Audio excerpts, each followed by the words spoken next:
Proclamation became contentious when the main opposition APC party criticized it, saying the action was against the country's constitution. It led to a fistfight in parliament when the instrument was laid. The opposition later went to the country's highest court, where the ruling has been no less contentious. Umaru Fofana was there and he sent this report. In a ruling that lasted more than 3 hours, Chief Justice Babatunde Edwards said the president's proclamation and the election body's decision to conduct the next elections under the proportional system of representation were done within the law. The sitting by the Supreme Court, functioning as the country's constitutional court, was carried live on radio and television, which is a rarity here. Lawyers for the plaintiffs had argued that even though the PR system was provided for in the Constitution, the prevailing circumstances did not allow for it. Among other things, they said the country had existing constituency and ward boundaries, so no need to lump them together into a district block PR system. The 5-member panel of judges unanimously agreed with the state lawyers that with the midterm census of 2021, those boundaries needed to be redrawn to be consistent with the country's new population. That, they say, cannot be done with elections only 5 months away. The lead lawyer for the plaintiffs, Dr. Abdullahi Okonte, one of the framers of the country's constitution, gave me his reaction to the ruling. My off-the-cuff reaction is that it's a sad day for the rule of law in this country, when the issues the plaintiff sought to have vindicated in court were so clear, and I hope ably presented before the court. But they thought otherwise.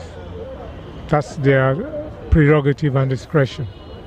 I only wish there was another court to have recourse to. It was not vindicated by the 53 odd pages that His Lordship the Chief Justice read out this morning. While Dr. Conte was peeved by the ruling, the Attorney General and Minister of Justice Mohammed Lamin Tarawali was chuffed by it. Yeah, I have a positive reaction to it because this has been a long-drawn matter. It started when it began when I started piloting the elections bill in Parliament. And for me, it's not surprising that the first plaintiff was a person who was putting all this pressure, raising all these issues in Parliament. The ruling now of the Supreme Court will stand the test of time. One of the plaintiff's lawyers, Dr. Abdullahi Okonte, says it's a sad day for the rule of law in Sierra Leone. That's his opinion. I will not comment on that. But for the ordinary man of this country, this ruling at least exonerates vindicates the justice system, vindicates the government, particularly the president. With Parliament and now the country's highest court having cleared the way for the PR system, the opposition APC party say the recent actions by the election body prove their fears. The Electoral Commission has published the complexion of the next Parliament. It will have an additional 3 seats, which have gone to ruling party areas.